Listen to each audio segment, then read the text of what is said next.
Welcome, everybody, to the Security Guy and the CIA Spy Show podcast, where we are keeping you on top of what is new and ahead of what is next at all times on all things security, tech, and digital literacy.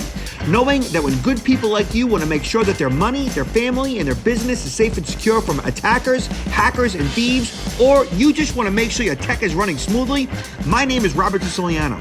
I am the Security Guy, and along with my co-host, Peter Warmka, who is a real and retired United States CIA spy, we will give you every single tool, tip, tactic, and skill that you need to fight the bad guy and keep your physical and digital life secure, worry less, and even make you happier. This podcast will help you breathe easier with less stress and a greater sense of well-being. So let's get at it.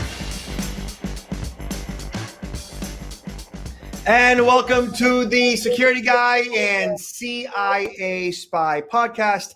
I am Robert Siciliano, and the CIA guy is... Ooh, what's my name today? Peter Warmka, joining from Orlando. How are you doing, Robert? I'm doing good, Peter. Happy almost end of summer. Oh my gosh, are we really there? My air conditioning bill doesn't indicate that. It's pretty hot down here. We're in the 90s every day.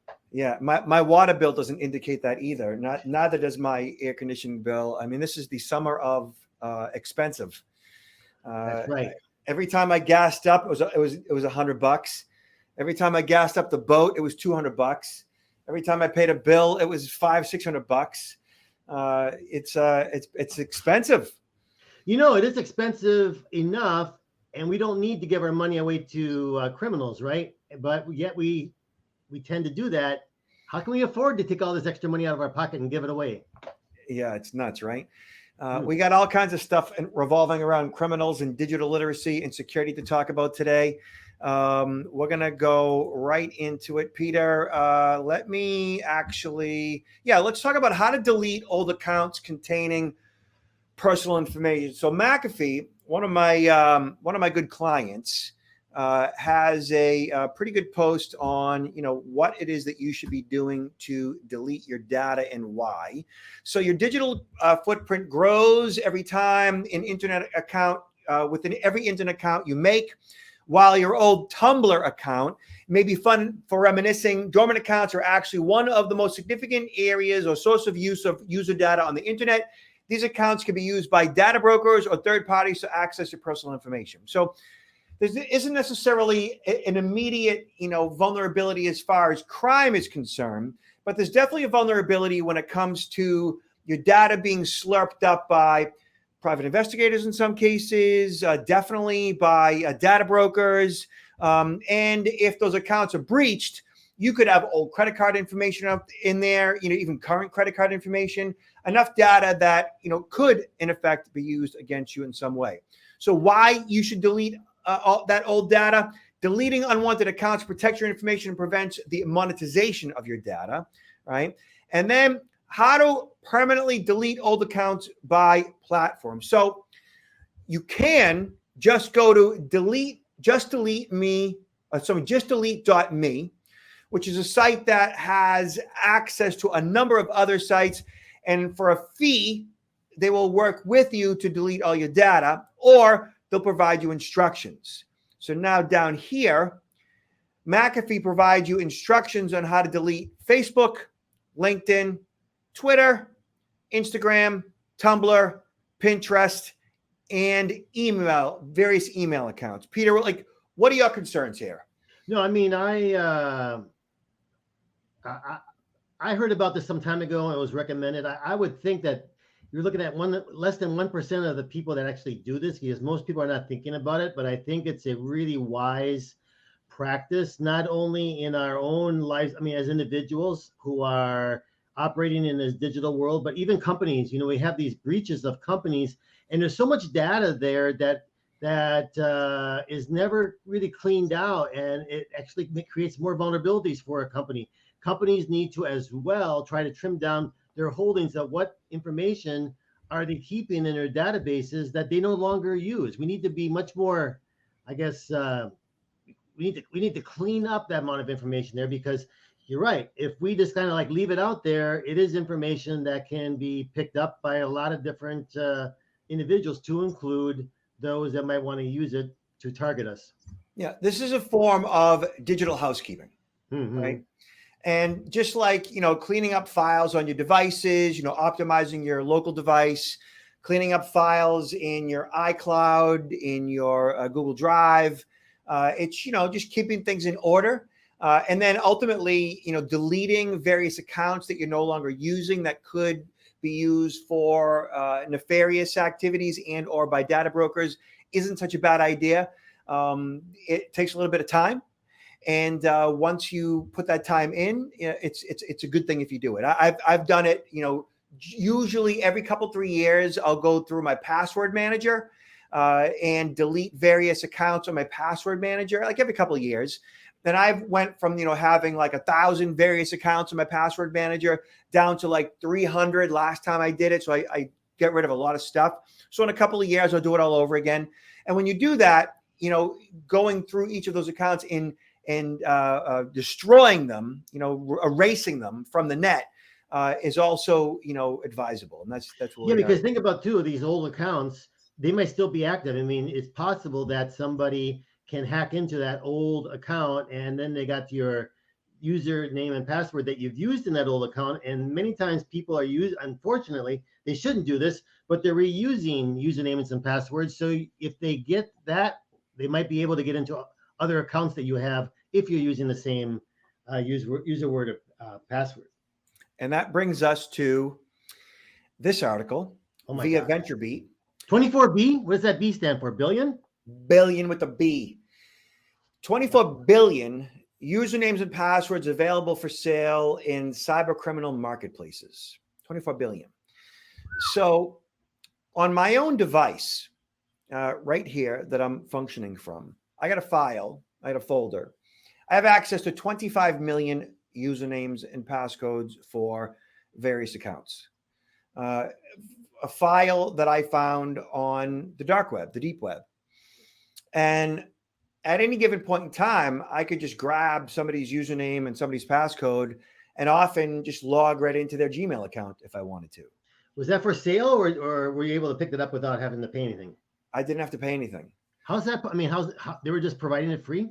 Yeah, that's what criminal hackers like to do. They like to share that data. They like to sell that data.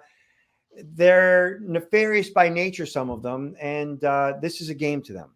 So this particular article via VentureBeat talks about, hold on one second.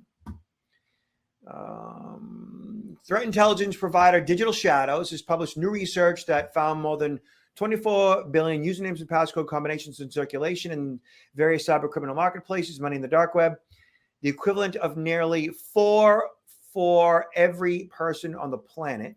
Wow. This number represents, and think about it, think, and also think too that there are many on the planet that don't actually have access to the internet. This number represents 65% increase from the previous report from 2020. Within this data set, they say, they found that approximately 6.7 billion credentials had a unique username and password pairing, indicating that the credential combination was not duplicated across other databases. This was 1.7 billion more than Digital Shadows found in 2020, highlighting the rate of compromise across completely new credential combinations. The most common password, 1234556, represented less than 0.5% of the total of the 6.7 billion unique credentials. The top 100 most common passwords represented 2.77, almost 3% of this number. Yeah, but you see, when you're doing that, you're pretty much, when you're using those passwords that are really, are not providing you any level of security. It's kind of like leaving the doors of your car unlocked, right, with the key inside. Just take it, right? Yeah. You're making it just so easy for someone to get into your accounts. Unfortunately, 24 billion is a huge number, and I think, we need to look at this as not something that you got some individual there that's slowly cutting and pasting these usernames or passwords. With AI today being automated, they can go through this information, incredibly fast by automating with automation tools and using this as targeting information. It's really scary. The automation tools that we are speaking of are called credential stuffing, is the automated injection of stolen username and password pairs, credentials into website login forms in order to fraudulently gain access to user accounts. So there's software out there specifically for this purpose that does that. So think of, the top 100 of the top 1,000 websites: Expedia, Visa, MasterCard, American Express, the top banks, Bank of America, and then Gmail, Hotmail, AOL, PayPal, Venmo, right? You name it. AOL, I'm sorry, what is it? Amazon, eBay, Best Buy, and so on. Some of those accounts, you may have two-factor authentication enabled. Many of them you may not. So at protectnowllc.com, we have a tool. So here we are right here. You scroll down, check if your email has been breached, email checker, click on that, right? And type in email address. We're going to type in ROBERTSICILIANO at gmail.com. And some of you are saying, oh, I can phish him. No, I'm not going to respond. I'm just not, So your email and possibly a password have been stolen in the following breaches. This could potentially lead to identity theft. So in February of 2018, a massive collection of almost 3,000 data breaches was found online, which included 80 million unique email addresses and associated passcodes. In September of 2014, a large data dump of 5 million usernames in a Bitcoin forum that apparently I'm on. Bitly in 2014, they had 9.3 million usernames and passcodes. Cafe Mom, Cove, Daily Motion, Discus, Dropbox. What else? Epic, Forbes, Photolog, GateHub, Gravatar, Last.fm. I mean, look at them all, right? Wow, that's a lot. A lot, right? So like a good 20, 30 of them, right? And then if you keep scrolling, LinkedIn, which many of you are aware of this particular breach in 2016, 164 million email addresses and associated passcodes for logins for LinkedIn. So I, like everybody else, was a part of that data breach, okay? And I think LinkedIn did send a notification to everybody, right? It's like but yeah. And they required you to change your passcode when you logged in after that happened, right? But like you said, if you're using the same passcode for LinkedIn as you are for any other account, even the passcode that you changed, LinkedIn might be updated, but the passcode that you changed might still be the same passcode that you use for your Gmail account. And it's easy for a criminal to find out all the different accounts. Right. For example, you can use that site that you mentioned earlier, right? That put in that email address, and it's going to pull up all the sites, or a lot of the sites where you're using maybe that same username, right, across different platforms. Yeah. So right now, a criminal could search my username, in this case, Gmail, know that if they have a passcode that works or that has been breached, that they could see if it works at Apollo, at Bitly, at that Bitcoin forum, at Cafe Mom, at LinkedIn, and so forth, right? Easy enough. They could do it manually. They could do it automated. But, as soon as I'm made aware of these things, I just go ahead and I change the passcode. None of these accounts are all that critical to begin with. I never use the same passcode twice. And what facilitates never using the same passcode twice really is using a password manager.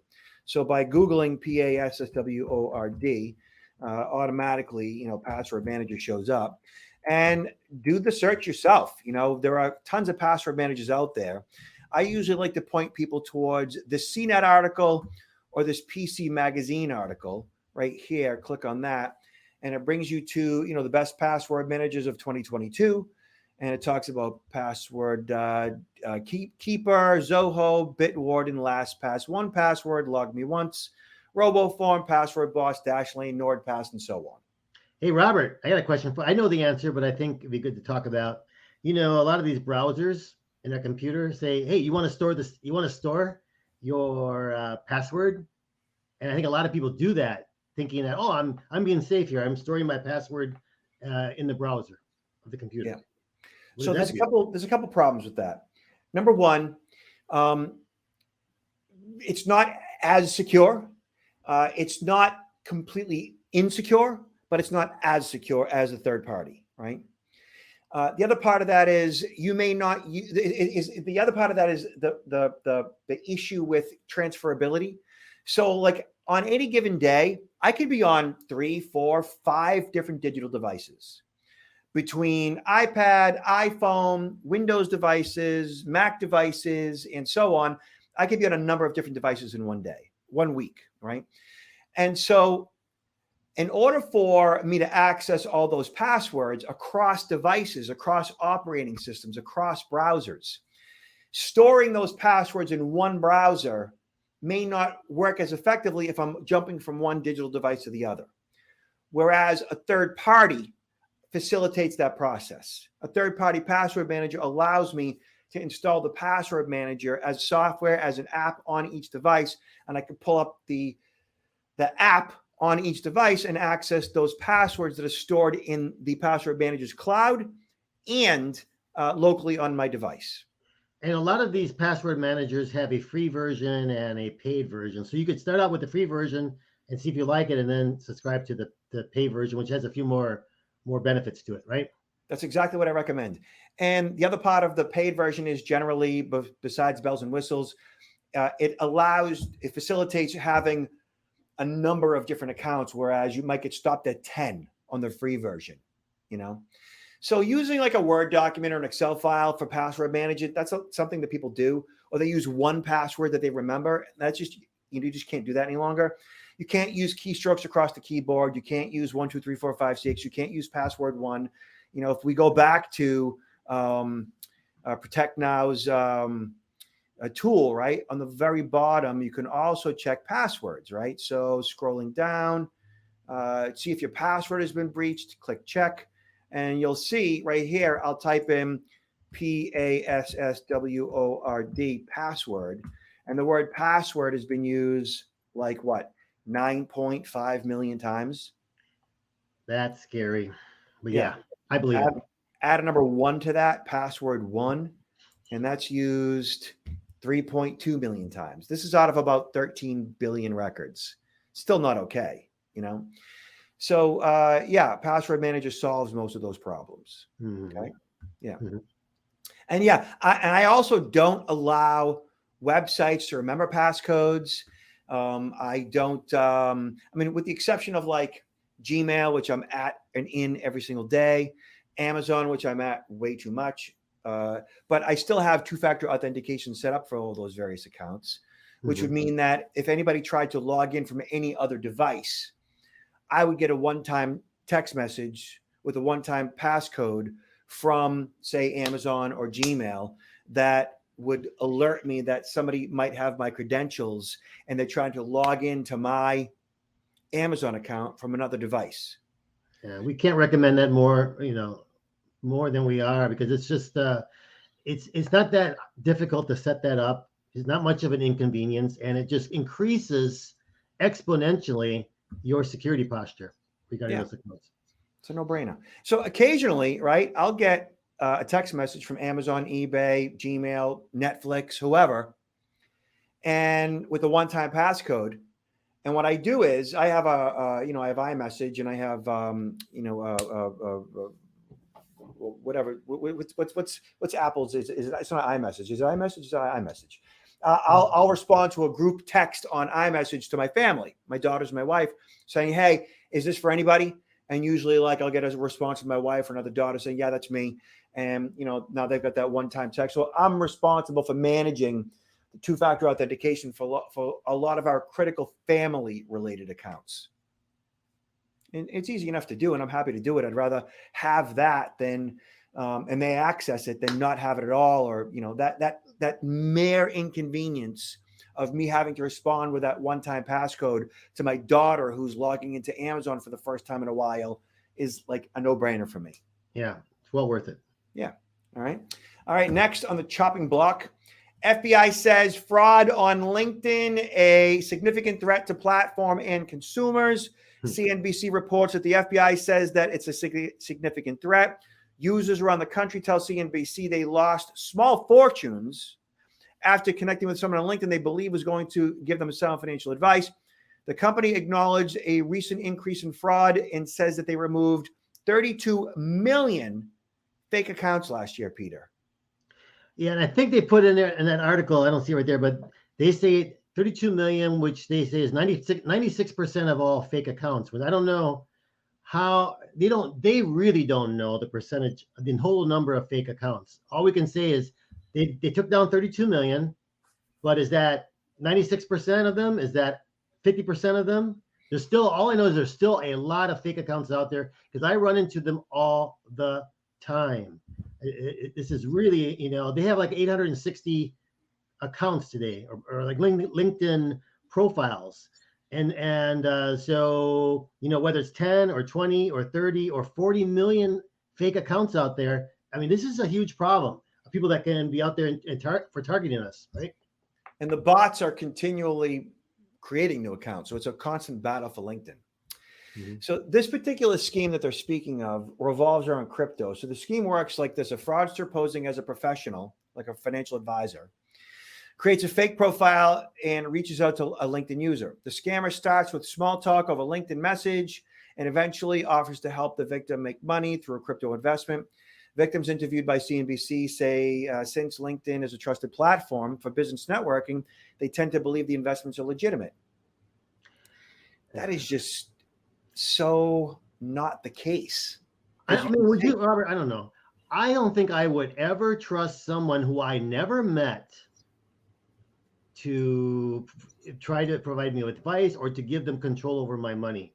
I would never do that. I mean, so the fact that individuals are doing that, that kind of concerns me, that individuals are that trusting of individuals who they've never met before. And I guess maybe they're thinking it's coming through LinkedIn is not really a brand. It's not like Amazon and like another company, or it's not like an investment brokerage firm where maybe you haven't met your personal advisor, but they represent a trusted brand. Here is LinkedIn is just a medium for communication, right? And you don't really know who's on the other side of that screen.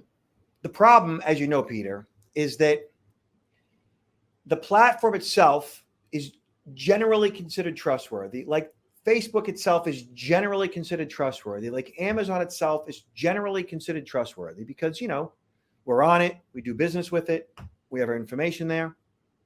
And then on top of that, people in general are generally trustworthy. Okay.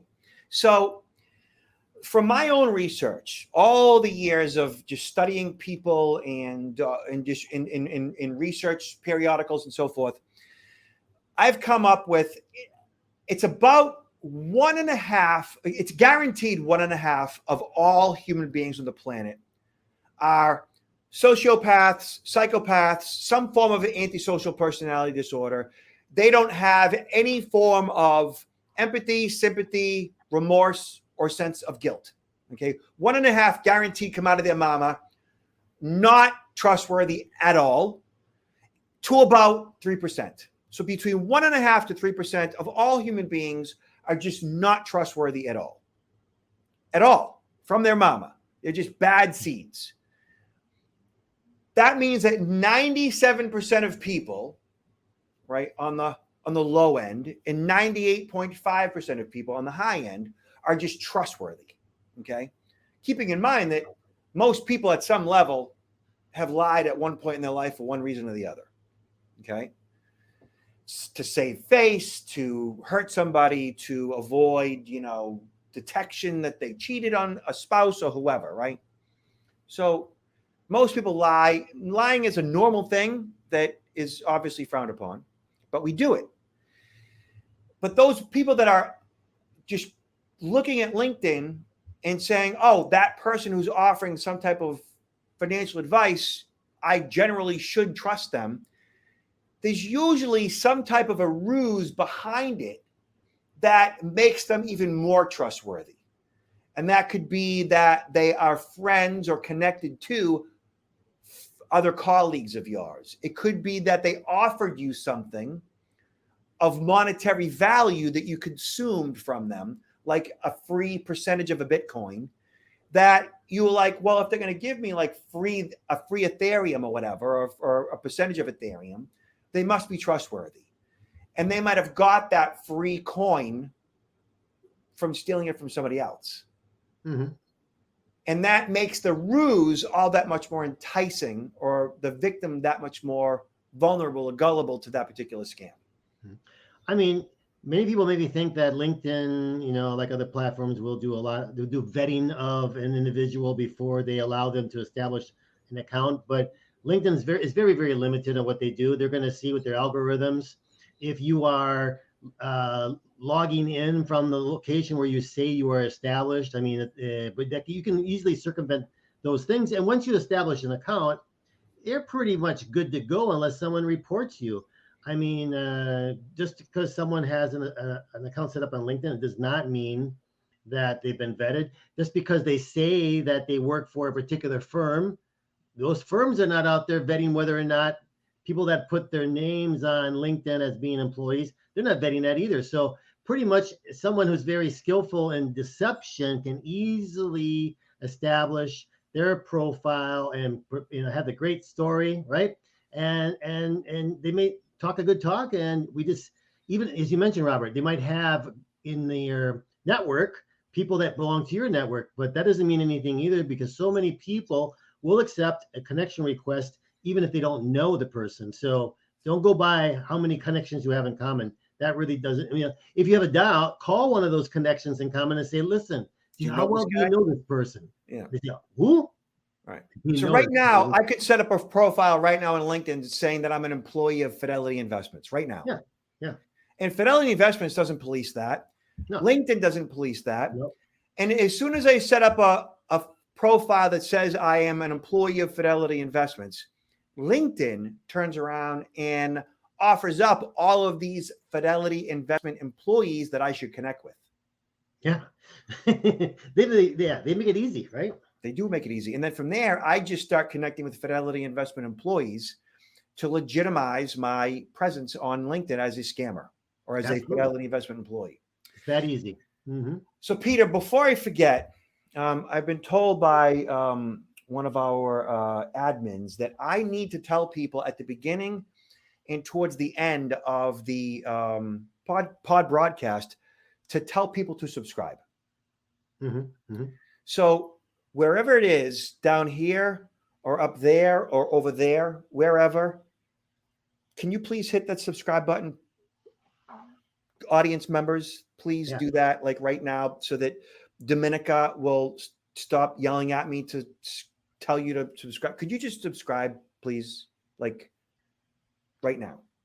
Thank you very much. I appreciate you doing that. Whatever platform you're on, YouTube, Anchor, Apple Podcasts, whatever you're on, please hit that subscribe button so that, we can increase our numbers. And I think we're at like 25 pod broadcasts, Peter. I think we're at 25. Wow. Yeah, it's moving along quite well. I'm enjoying this, and hopefully the audience also is getting some good tips out of what we discussed, and we can entertain at the same time, right? Yeah. So, Peter, what are you up to these days? What do you want people to be aware of? Well, I'm actually working on some quite intense projects, training programs, and I'm going to be starting next month on the road, giving quite a few presentations, keynote presentations at conferences, and an extension of what I've already spoken about, or what I do speak about, but a new dimension. I'm going to talk a lot about deepfake technology, and especially how deepfake technology can be used for deception in social engineering attacks. So we'll probably, we can maybe dedicate a future podcast on deepfakes. I think it'd be quite interesting, Robert. So check out Peter's website at counterintelligence-institute.com. Check out his best-selling book, and check out his security awareness training. You could see, of course, me and my team at protectnowllc.com. We are, providing e-learning and on-site. Just like you, Peter, September and October are really busy months for me, which I'm grateful for. I'm on the road probably about 3/4, if not more, of September and about 2/3 of October. And then things will calm down a little bit around Thanksgiving. So, last words, Peter? Well, be safe. Look out for each other. And subscribe. Thank you so much, Peter. Of course.